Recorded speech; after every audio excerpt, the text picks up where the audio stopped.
Yeah. All right, we're live.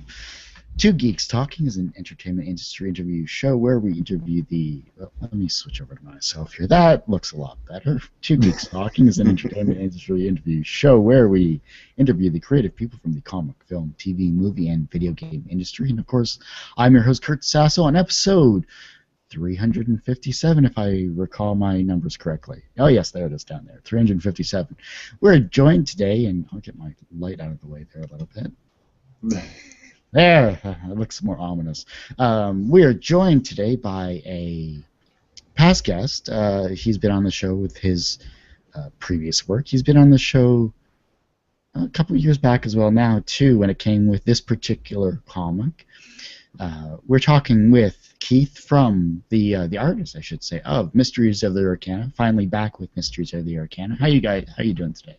I'm doing pretty good, and sadly Jay couldn't make it this morning. Apparently he's having internet issues. Yeah, the internets are a fickle bunch there. That they are. I guess I have to ask here because I know it's been a while.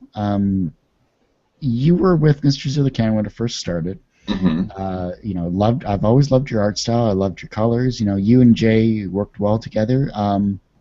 You went off to do a couple of other different projects, which I know you spoke of in one of our past interviews. Right. And now you're back. What brought you back to this comic? Oh, actually, there's a little bit of a funny story with that. Was the comic wound up stalling out, and I feel funny kind of playing with my ponytail over here. But yeah, the comic kind of stalled out, and nobody really understood why. So I started kind of pestering Jay about it. I'd pop in probably once, twice a month, and I'd say, "Hey, how's it going? Is everything all right? What's going on?" And he suffered from pretty bad burnout. But I kept kind of poking at him, and this went on for the better part of a year. And then finally, around I want to say August or September of last year. Enough poking had been done that he's like, I want to get back into it. But he'd run into a problem. The artist who had been on the comic last, Jennifer Bone, was really picking up speed in the indie RPG market. She was doing a whole lot of art for RPG books and things like that. She just did not have the time. So we wound up sitting and talking for probably about an hour or so. And I said, well, if you're going to write, I'll come back and do the art. And so we talked about it for a little bit longer, money discussions, the whole 9 yards, update schedule, and how we wanted to plan everything out and what to do from there. So the comic resumed updating, I want to say late October, early November, and I picked up and finished out the remainder of Chapter 4. And that was what the agreement was originally for, was I would finish out Chapter 4 and we'd see what happened from there. We are actually in Chapter 5 right now. We are 10 pages in, and that's out of 67 pages for this upcoming chapter. So this is definitely different coming back after, almost 2 years of not drawing these characters and being involved with the story. But it's still a lot of fun because, it was the first professional comic job I had. And getting to come back to characters that I got to help develop and, being able to work with them some more and getting to design new characters. I think the most interesting aspect was, Jay's a great writer. He's always had a sense of grandiose style, but yet he focuses really well on the characters itself. The fact that he had a bit of a break from the comic, how hard was it to get back in as an artist? Was it like old hat, or did you figure, maybe I've improved in these past couple of years, I can bring something different to it? Well, there was a little bit of that, definitely. When I started reworking, the return to Chapter 4 was very interesting because it was an origin story, but not of the characters, of the universes. And that meant that I got to play with characters that were not your typical cast. I got to develop some new characters that, we may never see again, we might see again. So it was kind of fun to create these more cartoony-esque characters and then take the designs that another artist had done for some of the primary characters in this history, because, like I said, it's the origin of the universes. So I got to take some of her designs and then make some of my own and play with a bunch of just new and unique characters that were just so different from everything else that was, that I'd done before. It wasn't until right near the very end of that chapter that I got to come back and revisit, the original cast. And even then it was very, very brief, little, soft interactions between the characters as they wrapped up listening to the story of where everything started. So there was that I found myself, even when I wasn't working on the comic, I would sit down and occasionally I would scribble up some artwork, and Teresa and Chris would find their way into it or something. So there's definitely that pull from that, but I wanted to kind of, because I've grown as an artist, I wanted to kind of move them into where I've come with my art. So I got to toy with that a little bit with the wrap up of chapter 4, and then really start to play with it more now that we're in chapter 5, which is another action and character centric chapter. Sorry, I'm just. I keep forgetting that we are live as well. This is the first time I've had a live show in a while, and I want to thank everyone that's actually listening and or watching this to take the time, ask questions. We do have a Q&A section of this of this aspect, so please feel free to do that as well. When it comes down to it, for those that have seen you on past episodes, as an artist, how have you personally improved with maybe composition, colors, or characters?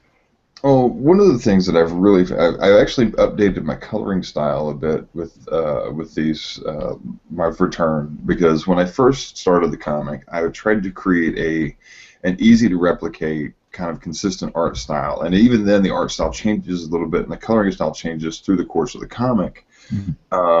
Just little bits here and there, because I started out working in Photoshop and I did all my toning in kind of a grayscale format so that I had really good solid values, and then I did some changes, blending mode toying around and things like that. Since then I'd started toying with a few other projects, and it allowed me to play with actually using color bases to get a more realistic kind of palette to my characters, and I pulled that over into what I'm doing in Mrs. Arcana, so the characters are coming off a little more vibrant, a little more alive looking than they were before. So that was a lot of fun, and one of the things I'm really starting to kind of try and break away from is static camera angles. Especially lately, I've been trying to keep that in mind with some of the newer pages that, we've got villains who've broken into the inn. Spoiler alert, that's what's going on right now in the comic. And I wanted to use more, more dramatic angles. So I've got, high camera angles, low camera angles, looking up at the action or looking down at what's going on. And I think that's definitely a big change over a large chunk of what I did in chapters 1 and 2 and part of 3 when I first started. I had this bad habit, and I still try to fight against it, where I want to just shoot everything straight on, whether it be from the shoulders up, from the waist up, or from, full body shots. I had this bad habit of wanting to just point the camera straight at the characters and just let them do. So I'm trying to get away from that, and I really want to bring more of that dramatic, dynamic camera movement into what's going on. It's very, very visual as well, like especially from a filmmaker aspect too. I don't think a lot of creators have that sense, at least consciously have that sense to try and make something a little different. Right. Like I said, it's definitely been a relearning experience in a way, because I have to also remember, I never created model sheets for the characters when I started, which led to a lot of spaghetti stretching between the artist changes and everything. I'm actually remedying that now. I'm slowly adding model sheets to the list of material that I have available to me. So I remember, this character is this tall, and like, for example, Chris and Teresa. Chris is about 3 inches taller than Teresa, and I tried to keep that consistent through the comic when I started. But it's something that I've really had to kind of become more consciously aware of in scenes now, because we've got a lot more scenes with the two of them together. And then we've got one of the scenes we got going on right now is in the inn. We've got these two like Frankensteinian-looking characters who are both hunched over, and then you have the main villain who is this very tall, lanky, big-headed character who's probably going to be the tallest out of the group, minus William. So I'm trying to keep all this in mind, and I need, I like having a model sheet so I can, get a good grasp of who's taller than who by how much, and definitely makes a big difference when you have something you can look back on and say, okay, he's got a great big head, and because his head is so big, he's only 5.5 heads tall, but he's still taller than this character who is 6.5 heads tall based on their head size. It sounds more complicated than it really is. It's like the classic example when you're trying to draw just figure drawing as well too. Oh well, he's standard human 7.5 to 8 heads tall. Right. Blah blah blah. Jeez, all the stuff I'm learning in art school just coming back now. Yes. It's like, oh my gosh. When you came back here though, was there something you wanted to physically change besides getting a little more organized in terms of the character design?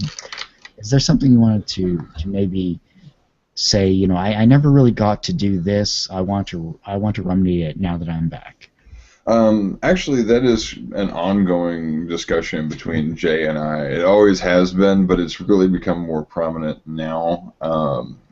I have a lot of my own ideas that I kind of throw out there at him as we go through, and we're working on stuff. Like when he was working on the script for Chapter 5, he had a pretty good solid idea of what he wanted to do, and I was like, well, I think it would be really neat if we include, some more interactions between, characters A and B, or, like for this one, the fact that I despise a character's design does not mean I don't like the character.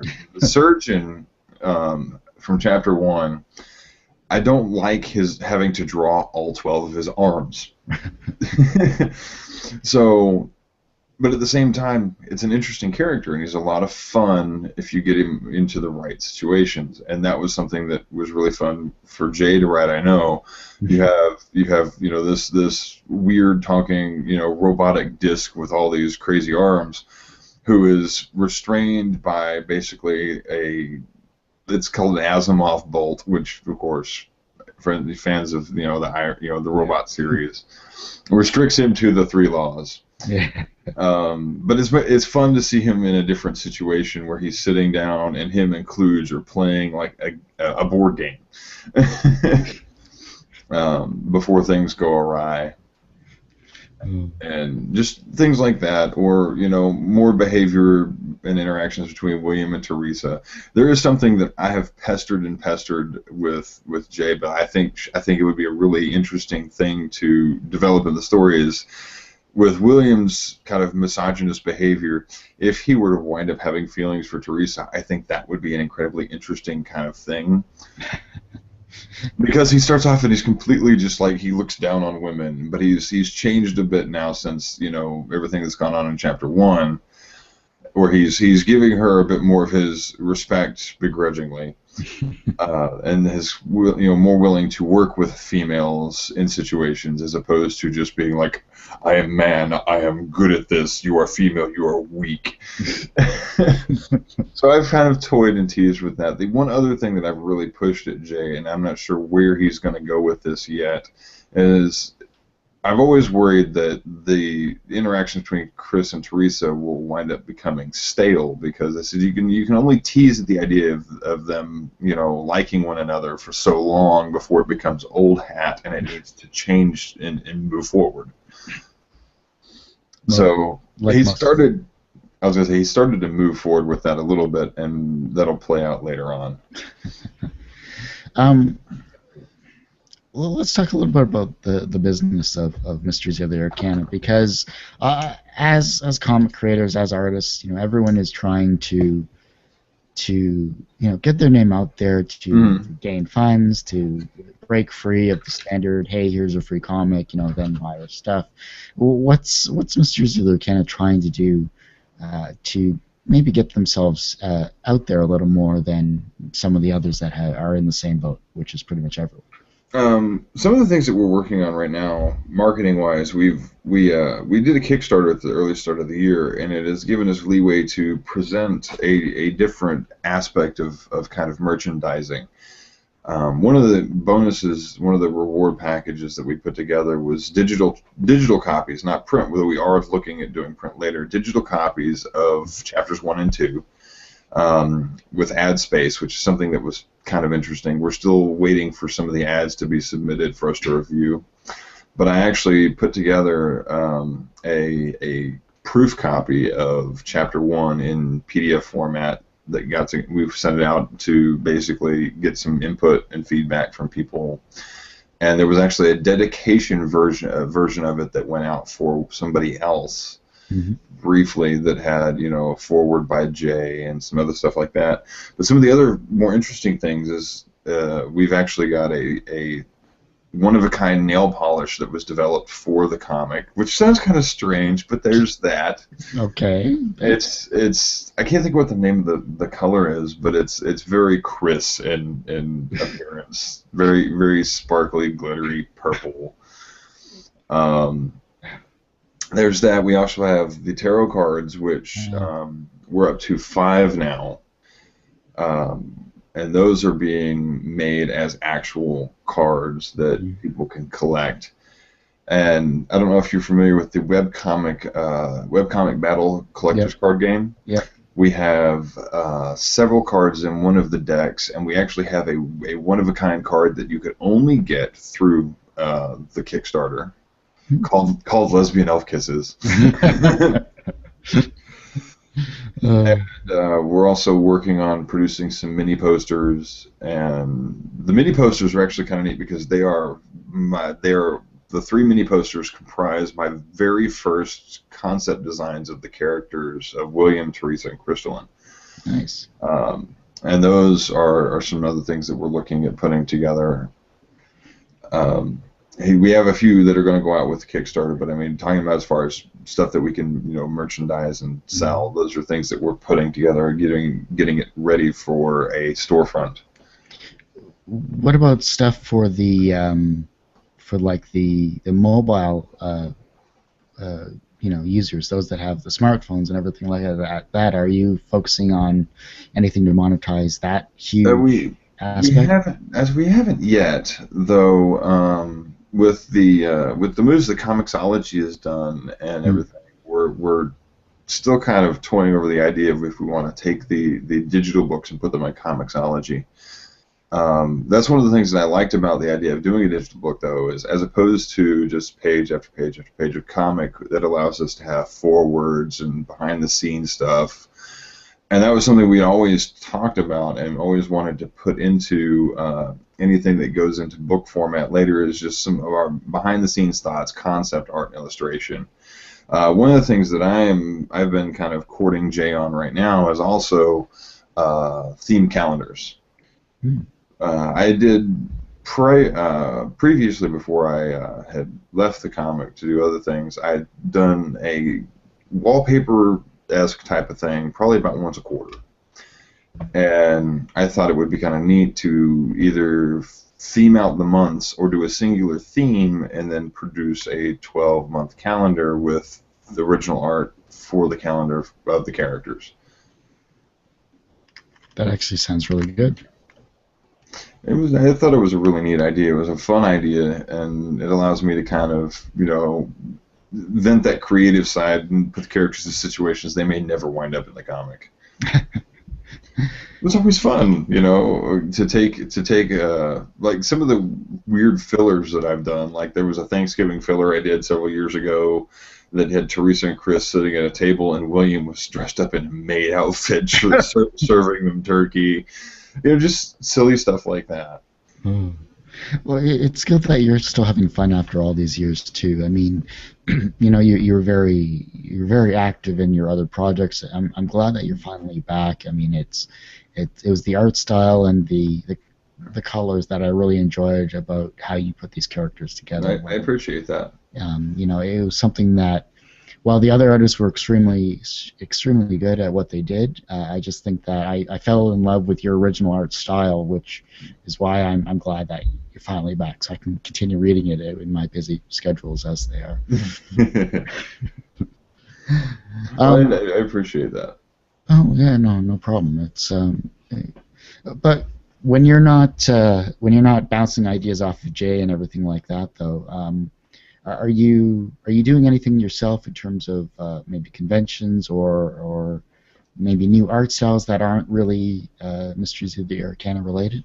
Well, there are two things actually. You hit two different things simultaneously there. I am doing a combination of conventions this year. I have Con Conservatus in Birmingham, which is a Doctor Who convention, and that's in the latter part of June, which is going to be very interesting. Like I said, I was saying before we went live, I said it was be very interesting for me because it's my first so it's such a narrow scope, a very specific fandom, and I've never actually done a convention that's been that narrowly focused. So that'll be interesting for me because I wasn't really a huge Doctor Who fan until the middle of last year. I sat down and watched through all of the new series, starting with Eccleston up to current, and now I'm hooked. So, so I have some things that I'll be taking with me to that. I have a pinup book that I'm working on with a couple of other artists, which is going to be interesting. It's a themed pinup book that was inspired by a discussion I had with a deli owner. Okay. Well, he knew I was an artist, and we were talking about just what he found appealing, and he said something about women with tails, and I was like, that sounds kind of weird, but after I got to really thinking about it, I was like, there's a lot I could do with that. So I started working up the concept for this pinup book, and it's called Fairy Tales, and it's all women with tails, whether they be anthropomorphic or human with tails or whatever. So I started kind of poking at a few other artists that I know who I really like their work, and they agreed to put together some pieces to go along with what I'm putting together for the book. So that should be a very interesting final result. I'm definitely looking forward to getting it wrapped up sometime around October. So that'll be fun, and it's probably going to be it may be a digital only. I'm not entirely certain yet which venues I'm going to look at beyond that. But it will have some words from the artists that are working with me on the project, and kind of some of the backstory about where the idea came from. But that's also a deviation from what I normally do, because I don't normally sit down and just draw pinups and pinups and pinups. And I was like, this will be kind of fun because this is a different aspect of what I do than drawing, action poses and hero characters and fantasy and magic and sci-fi. One of the other things that I'm working on that is kind of a weird cross-genre thing is I pitched a story concept to a pay site a while back for a story that revolves around a fashion designer. And the story will start where she's graduating fashion school and winds up, she wants to go to Paris, she wants to be a runway fashion designer, and due to the way circumstances wind up happening, she becomes a costume designer for superheroes and supervillains. I like it. That's neat. It was a fun idea, and it's gonna be interesting to see how that all plays out. And the concept was, and as far as I know, the title stuck. It's called Suit Up. I like it. That's actually really creative. Are you going to do any Kickstarter aspects when it comes to? For that one, no, probably not. I have been asked by the artists that are working with me on the pinup book if I'm going to run a Kickstarter for it, and I'm not sure if I am yet. I'm still going to push some things forward. I want to see where things go between now and around probably August, and then we'll see what happens there. I just feel kind of bad because we just wrapped up a Kickstarter in February. I feel bad running another Kickstarter and asking for money for something else right afterwards, As far as styles go, that was the other thing that you mentioned. I'm actually trying to expand the portfolio I take with me to conventions because there are a couple of art styles that I've done at conventions and work that I've done for other people that I don't think is adequately represented in any of my galleries. I can do a couple of really fun stylistic mimicries for things like Animaniacs or Sonic the Hedgehog. And I've had to do, I did a whole bunch of cards last fall when I was at a comic and fantasy convention, because the guest there was Jess Harnell, the voice of Wacko from Animaniacs. And so I did a whole bunch of Wacko cards for, different people and whatnot, and he signed them all. And I actually have a piece that I did that he signed for me, which was pretty awesome. He also has a rock band too. Yes, Rock Sugar. Yes. Jess was incredibly cool to talk to and everything, and he was a very, very, very laid back guy. Lots of fun to hang out with, chill with, and talk to. But after that made me think, well, I need to add some more of this kind of stuff to my portfolio because it's not adequately represented. If I need to, if somebody wants me to draw something, which is kind of funny because I have all this, very comic-y looking stuff or slightly anime looking stuff, and then I have someone look at me and goes, "Can you draw Shadow the Hedgehog?" Actually, yes, I can. So I think that stuff needs to be put into my portfolio and expand out. That way people, when they come up and look through, it becomes less of a question of can you, it becomes more of a will you do this for me? Mm-hmm. Interesting. That's something I'm trying to expand upon when it comes to, I'm branching into photography and painting myself. Still trying the drawing aspect, but I'm finding, at least for now, more freedom when it comes to those other mediums. But I think it's something where you have to keep improving and keep working at it and experiencing new aspects and new things. And the ever-changing creative aspect and process is never-ending. Yes. I guess that's why they call it a never-ending process. Just once I want a day off. No, you must do more. Come on. Well, one of the guys that I'm working with on the pinup book his name is Adam Engel. And actually, I met him locally. He's in the Army, and I ran into him actually at a sci-fi group meeting. They weren't part of our sci-fi group, but they were at the deli where we used to meet, and they were playing a tabletop RPG.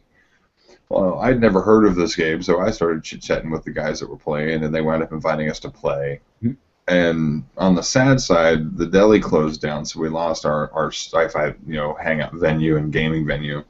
But we wound up all finding a way to get together somewhere else, and we all game on the weekends. And he's doing his own project. This is something I just don't have the mental oomph to do. He's doing a 365-day, a drawing a day thing, and he is on, I think. He posted up his large compilation. It was all the way through week 17, I think, right now, because he does one fully rendered drawing a day. It's like, I would love to be able to do that. I don't have the time some days to do it for that purpose. I have other things I have to draw for. But he does some amazing, very kind of edgy, bold, kind of distorted, cartoony type of work. And I was just like, I like this. So we started talking and everything, and he's committed to doing 4 pieces for the book, for the pinup book. Nice. And I talked to Jesse Justice the other day, and he's going to do 2 pieces for me. I haven't seen him in forever and talked with him in forever. How's he doing? He's doing pretty good. He's been caught up in design work for the past 4 years. Oh wow! He's been doing graphic design for arcade cabinets, and mainly doing belt designs for wrestling. Wrestling, yes. But yeah, he's getting back into drawing, and it felt so weird because we were talking the other day, and he showed me a piece of something he'd been working on, and he was complaining about how it's so bad because he's not drawn like people and stuff in so long. And I said, well, here's what I see right now, and I said, wait a minute, I said, this feels really weird to be critiquing your artwork. Because this guy, he was doing comics while I was still in high school. And now, but we've been friends for so long. That's something else that I was going to say about working in comics. One of the things I found is you have 2 types of friends in comics. You have the guys you meet at conventions, that you only ever talk to online, or and see in person maybe once or twice a year. I said, and then you have the people you meet in person initially, like somewhere by happenstance, and you become friends and you hang out with them, and then you separate, and then you only talk on the internet. Jesse's one of the latter of the two because we met while we were in the service. Mm. And it's funny because I try to explain to people, how we met. It's like, this guy I know, and they're like, we're friends. Like, they think, no, you just met this guy there. I was like, no, I've been to his house. I've met his wife and kids. We've had dinner together. I know this guy. It's one of those kind of funny side things that I've realized, because most people tend to assume the former of the two, where it's just some person that you stumble across online and they're a casual acquaintance. No, really, we've talked a lot. But yeah, like it was great when he and I first met. We were hanging out in his garage, and he was showing me a bunch of his very large. He was the guy who kept pushing me to draw bigger. So now I do all my convention sketches are on 11 by 14 Bristol board and all this stuff. Because back then I was drawing on 8.5 by 11 paper all the time. He was like, you need to draw bigger. So finally I started working my way up to drawing bigger. Now I've got pieces I've done that are 11 by 17, 11 by 14, and I keep up, and that's where I'm most comfortable now. Nice. So it's definitely made a big impact, just having known him for as long as I have, the stuff that he's told me. And he's the guy who helped me land the gig working Mrs. Arcana. So there's the fishtail back into the topic here, because he introduced me to Jay. Nice. Yeah. It's amazing. Everyone talks about networking. Everyone talks about how you have to make those personal connections, and you have to do everything along that line. And some people, especially creative people in general, not just artists, but creative people, sometimes have an extremely hard time branching out of that initial comfort zone too. I mean, are you that type of person where you have to be introduced, or have you gotten out of your shell long enough that you can just simply walk up to someone and say, hey, I'm coming over to your house for dinner? Well, when I first started doing the convention thing, and this is one of the reasons I love going to conventions. When I first started doing it, I went as a con goer, as a fan, and getting to meet artists and stuff. One of the things that I found was it was always take a breath, slow down, don't freak out on this guy. And that's something that I had to teach myself to do, and it's worked really well in my favor over the years. Even if I go to a con as a fan or whatever, which I did a one con last year as a fan, and it was pretty cool because I got to meet. I met Billy Tucci, Neil Adams, Yep. Renee Witterstatter, and James O'Barr, Nice. and Mark Texiera, and I had really good conversations with all of them because I didn't freak out. I talked to I didn't try to play up that what I do is better than what they do, because these guys, they've been working for like Marvel or DC or Malibu or whatever. They've been doing this stuff for years, and they had their way that they did it. Mm-hmm. And so I ended up spending probably a good 3 hours over the course of the weekend talking to Renee. Because Renee, she's an editor, a colorist, a writer, an artist, and everything. And just because I talked to her, not like I was, oh my God, I want to do what you do. We just talked, professionally. Yeah. She regarded me in a professional manner, and that worked really well, I think. To not try and look down on or look up to, but just kind of meet them at the level. Mm-hmm. So when I say, when I tell her, I'm in webcomics, I don't necessarily do the exact same thing you do, but I understand, when you go to a convention to work, how that works, that work, yeah, and everything. So it worked out really well between, just those conversations. And I'll tell you one thing, completely side topic. James O'Barr reminds me of Stephen King. Really? He kind of looks like him a little bit in the face. And he's very quiet and laid back, so whenever he's wandering around, he's just kind of there. And you don't even think about it until you see him sit down at the table, and you're like, oh, that's the dude that does the Crow. But he was pretty cool. And Neil Adams, Yep, Neil. Neil is a very interesting fellow. Yes, he is. He has a very strange sense of humor. Yeah, very dry. Yeah. Very dry sense of humor. When I first, and this is not me trying to down talk somebody. When I first met him, I thought he was kind of a dick. But it was seriously, I did. I thought he was. But it wasn't until I talked to him later over the weekend that we had a good 30-minute conversation, where I began to realize that more of his demeanor was his kind of quirky sense of humor than him just being, and that made me feel a little bit better. Because he shared a really funny commentary with me over comics in general and where his interests are, because he's a big science buff. Yeah, no, definitely. And I was fortunate enough to interview Josh Adams and Neil Adams last year at Fan Expo, so I thought that was really interesting, and wealth of knowledge and information, and just very nice people overall too. And that extra interview feather on my cap there. Yeah. It's kind of like when I got to sit down and talk to Doug Walker. I was like, I got to hang up the Nostalgia Critic. But it's amazing, after all these years, the friendship that you strike up, and just on first meetings and everything along that line, and it's up to you to keep those connections open as well too. Yeah. Well, you were talking about the comfort level. Now, there is something funny about that with Jesse. When I brought up Jesse earlier, Jesse Justice, the funniest thing was how he and I met was actually instigated by me because of a third party.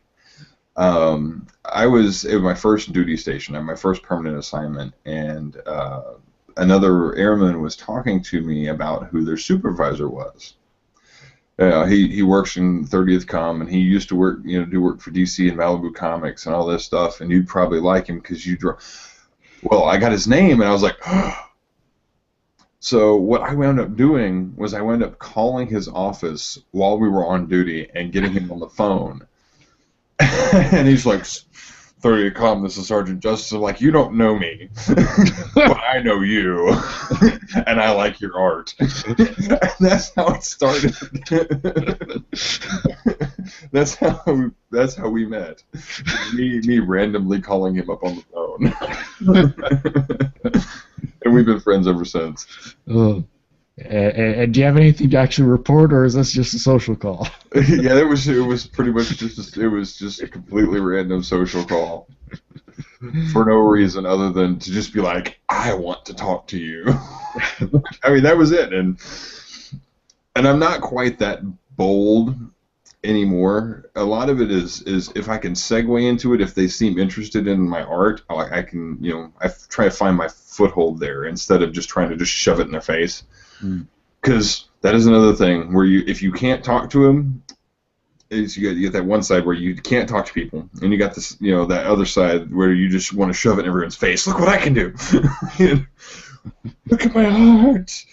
And I think I found a really nice balance in between those two, where I can talk to, like, I've become really good friends with Jim Hall, Dean Zachary, and Mitch Faust, who all have done professional work in the past for Marvel, DC, and we've been friends now probably going on about 6 years, and it's great because through them I meet other people, so I will be sitting there in a conversation in the hallway. And this guy will walk up that I don't know who he is from Adam, starts talking. And about halfway through the conversation, I realize this guy's a former editor for Marvel. Okay. And I think that's a great thing about being able to go to conventions, aside from just meeting fans. Like you said, it's about the networking, the people you get to meet there and talk to. And like I met Roland Mann a few years ago, and he's pretty laid back kind of guy. He actually does a writers conference in Arkansas at the Hemingway Retreat. No idea where that is, but okay. But it's a like a week-long writers camp. Oh. And I was like, that's actually kind of awesome. Teaches different ways to handle character development, writing, and stuff like that. And I was like, that's a very interesting way to go about it. And then you have the oddball people you meet that you don't know you've met right away, and you kind of just start striking up a conversation. Charles Ettinger is a guy that I met probably about 3 or 4 years ago at a convention, just in passing because he had a table and I had a table. And then we run into each other at a different convention. And then last year, at one of my later fall conventions, I was parked at my table, and they have us set up in an L shape, so I'm like right here and facing out this way, and right over here at the L shape with the gap between our tables is Charles. So he's over here and I'm right over here, so we're yelling at each other back and forth all weekend. Then in November, we end up at a convention, and I'm here facing this way, and he is across the hall looking at me. And I was like, really? So they stick us across from each other? He says, yeah. He goes, I got to look at your ugly mug all weekend. I said, the feeling is mutual, buddy. And we've been friends ever since. That's awesome. That's awesome. Yeah, it is a lot of fun, though. Yeah, no, definitely. It is. I mean, there's something about that convention atmosphere that is actually really, oh yes, definitely, really just energetic and entertaining. And I've been on the the opposite side of the tables many times, but I've been fortunate enough to help out others on the other side of the table, and it's a different atmosphere. You're still striking up conversations, you're still selling stuff, but you're making those connections either way.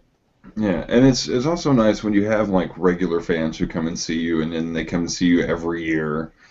And that's something that's nice. One of the things that I found is more interesting because I have a couple of similarly genred conventions that I do in the Memphis area, and I wind up seeing a lot of the same people at both. And that's also kind of nice when they come by and they swing by and they stop to chit chat and say hello, even if they're not buying anything. It's sometimes nice, maybe they bought something the last con that we were at. But it's nice for them to swing by and tell you what they're doing with it, or if they're going to get framed, or it's nice to just chit chat with them, and they let you know that they remember who you are, and on my end, I remember who they are, and it's just kind of nice to just be able to see how they're doing, catch up for a little bit, and go about your business.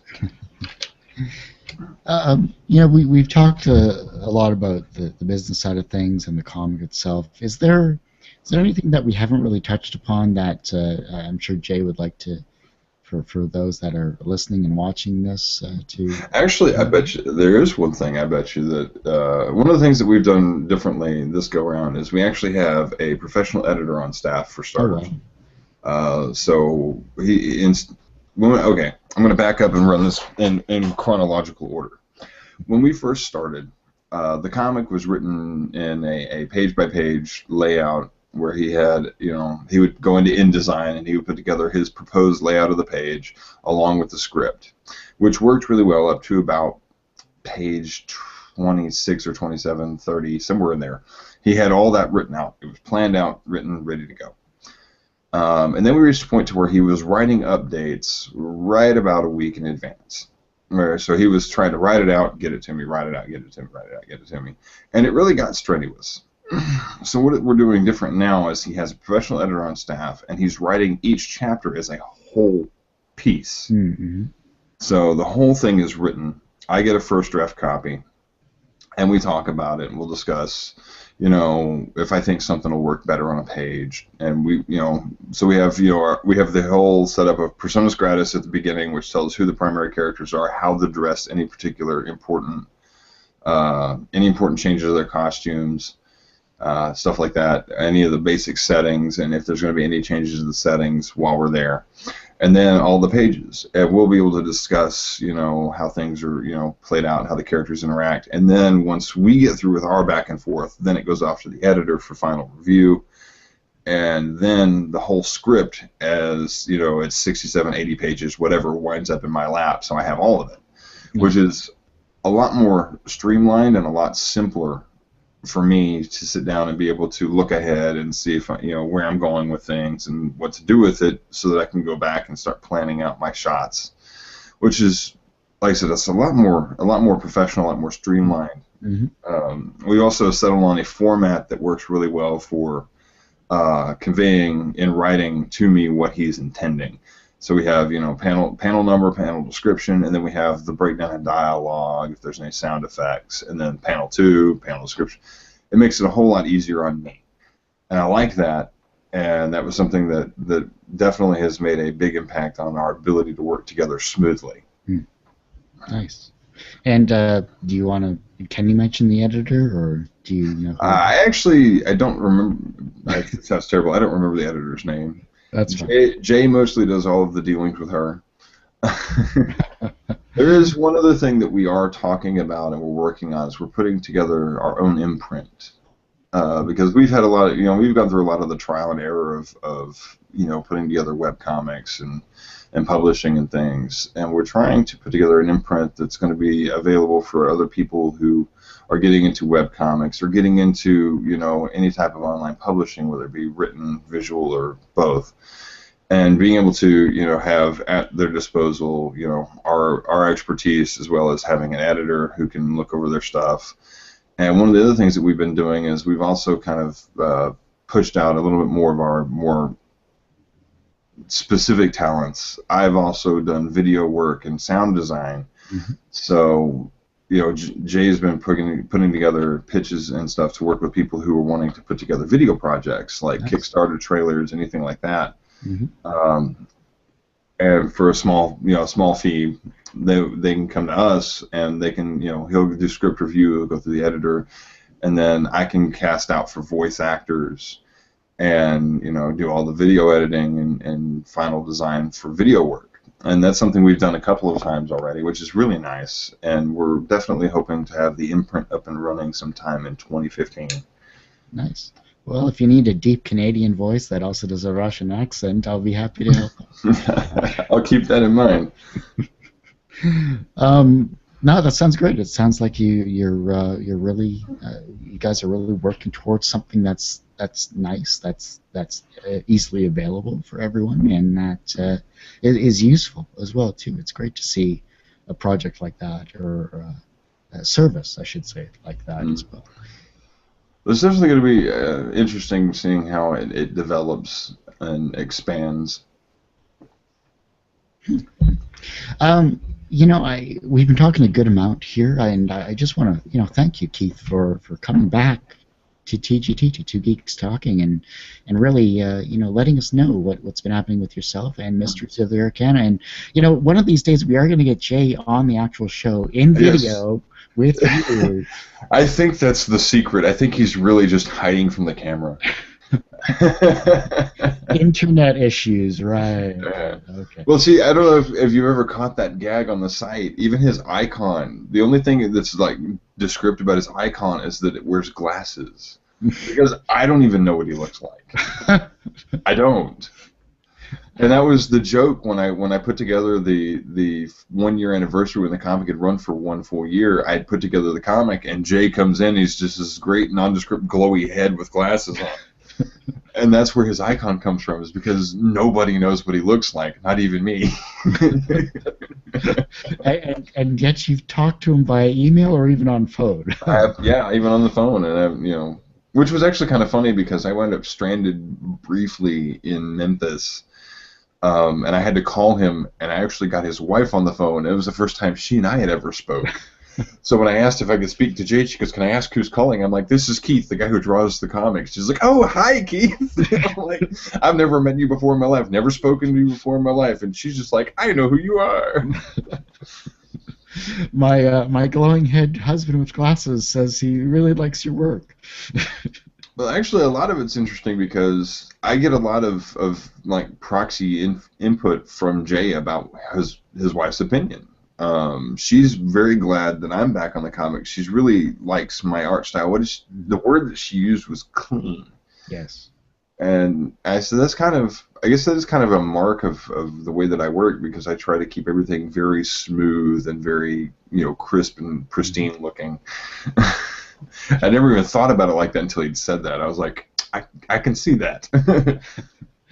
I think that's why I liked how when you first came back, when you first started with the comic, that's why I really enjoyed it, because it was that nice, sharp, clean style, and the characters were easily identifiable. The colors weren't overbearing. They were there, but you could distinguish. And I think that's why it's great to see Mysteries of Arcana back with the original crew. I can't wait to see what's happening with it in the future. I know a lot of the readers can't as well. Yeah, I've been having people ask me for spoilers, and I won't give them out. Well, speaking of spoilers, you do realize there is always a spoiler alert segment, and I know you. Yeah. Um, What can you give us at least towards the end of chapter 4, unless that's already confirmed? or what chapter 5 you mean? I can give you one tiny spoiler, and that Okay. is the fact that the surgeon is going to have a moment of badassery. There's your spoiler. Yes, the character that is primarily immobile is going to have a moment of complete badassery, and I'm pleased with that because it's going to be fun. Well, I can't wait to see it, and I know we can't wait to see it either. And Keith, thank you again so much for coming You're on welcome. Two Geeks Talking as well. And you're always welcome to come back on. I'd love to have you as a co-host as well. That would be interesting. It'd be kind of cool. Maybe we can get Adam Black on, or and have like a round table session or something. That would be very interesting. Well, I hate to say it, but that ends this episode of Two Geeks Talking, episode 357. I want to thank everyone for watching and listening to this show. Don't forget, this is available on our YouTube channel, youtube.com/TGT Media. This is also available on iTunes. Make sure you like, subscribe, and give us an honest opinion of what you think of our show, because we've been doing this for 6 years. And if you really want to support us and this show for other amazing guests like Keith, like Mr. Zayder, Arcana, like other guests we've had on the past, there's our Patreon account, which is patreon.com/2geekstalking. And there's some amazing items and inside information that you won't get on this show, only on the Patreon account. Have a great day, everyone, and tune in later on today for another episode with Caitlin from Moonlight Comic, who was the second place winner in the TGT tournament last year. Thanks everyone for watching. Have a great night.